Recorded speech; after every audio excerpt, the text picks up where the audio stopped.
Hello and welcome back to the Reapers. Today we're in our A-10A and looking at using Mavericks. That's the AGM-65 air-to-ground missile. We have a whole series of different variants we can use, so let's go and look at the armament screen. We can have them on pylons 9 and 3 only. So we go here, we go missiles, and we've got the AGM-65 Delta. That's the older of the two IR infrared guided versions that have gimbaled IR sensors on the front of them. G is similar to the D but with advanced electronics as far as I'm aware. Again, IR gimbaled sensor. The H is an optical gimbaled sensor, or like a TV sensor. The K is a TV sensor as well. Now from memory I think the H is best for desert and K for other terrain. There is the Cat M65K, I don't know what that is. If someone could let me know, that would be appreciated. TGM, I believe these are training versions, so inert. And then we've got Lao 88 launchers with the D times 2 of them, and the D with 3 of them on, and the H with 2 of them on, and the H with 3 of them on. So let's go for this pylon with the H, that's the TV censored variant there. And on this side we'll go for the 3 of the D, the IR censored variant, so we can get them all shown off. Let's arm them up. Request rearming. While we do that, why don't we look at the controls. To fire the weapon, we're going to be using weapon release.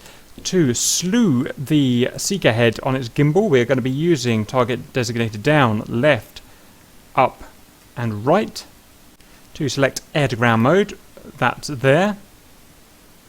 To change weapon there. I believe that's all we need. Okay, let's start up and get airborne.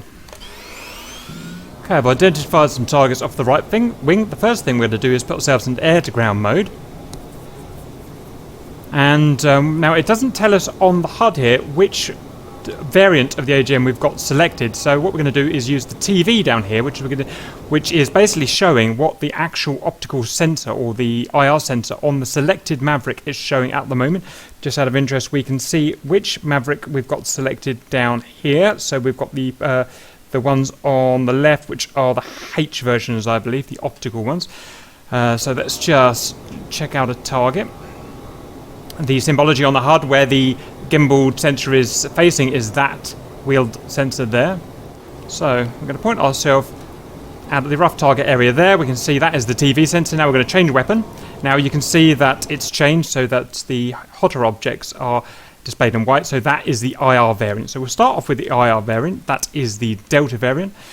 We've got a locking range of 8 nautical miles or under. So the procedure is to head in. Elevation doesn't really matter. A dive of about 5 degrees like this I tend to find good. Speed I usually like to keep low so that I can have as much time aiming as I can.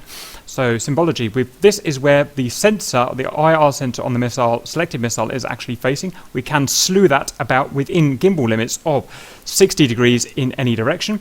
Note, however, there is a firing limit of 30 degrees in any direction. This here is the slant distance from our aircraft to where the pipper there of the sensor is impacting with the ground.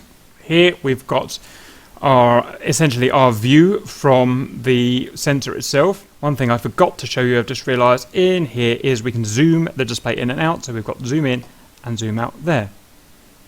Okay, so what we're going to do is place this bore-sighted wheel here roughly above the targets. When we've got them roughly above the targets, what we're going to do is press our TDC lock. Pow, right there. And that's locked it to the land rather than the bore sight of the aircraft. And I just realised I've forgotten to show you that as well because I'm useless. Target lock there is what we want. Okay. Now it's currently locked to the land instead of my aircraft, so I can manoeuvre the aircraft about. We are currently 5.1 miles away from the target. Now it's not actually selected as target, or I may have her, but I want to go in and make sure I get the right target. So what I'm going to do is I'm going to unpause, I'm going to zoom in, I'm going to move it. It can be a little bit awkward. There like that until it snaps onto a target. Once it snaps onto a target, this crosshair will start flashing when it's selected a target and it's ready to fire. So I've moved it into that target there and I'm ready to take out the first guy. So all I've got to do now is keep our finger on the weapon release. Just realised I was going too fast. So that is a rifle. And I'm going to repeat the process. Lock on, and this time we're going to try and select another guy. Zoom in again. See if we can get this highlight. We can take another shot. When you press weapon... Oh, that one didn't track. Yes, it did.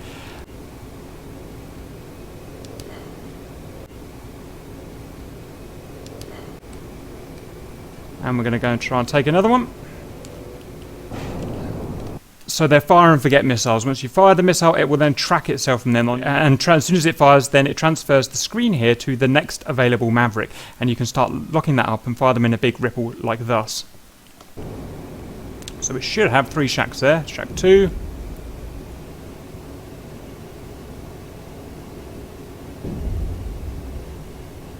And shack 3. Lovely. It's a little bit fiddly when once you've designated the target with target lock on the ground and then you want to move left, right, up and down with the left, right, up and down slew. It can get a little bit fiddly. You just have to be very assertive with it and force it into position. You'll see what I mean as soon as you use it. You just get used to it. Right, so that's those guys taken out. Next we're going to go round with our optical Maverick H's. So I've selected them there. This optical sensor isn't as good as the IR sensor. Maximum locking range of about 3 miles, so we probably won't be able to get a salvo with 3 out, but we'll see how we do. Okay, we're turning in now. We're going to just repeat the process. We're going to maneuver our plane to put the bore-sighted wheel on the target. Pow. We're going to zoom in. That's as far as we can zoom in with an optical. Maneuver our cross onto target, being fiddly and annoying. And we've got a target already.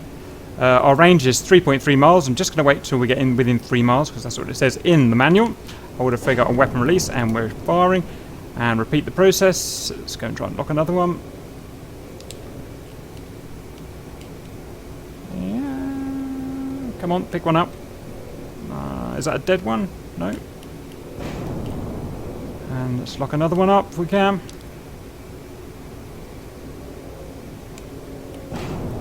Lovely. Remember, you can't fire until they get the flashing cross.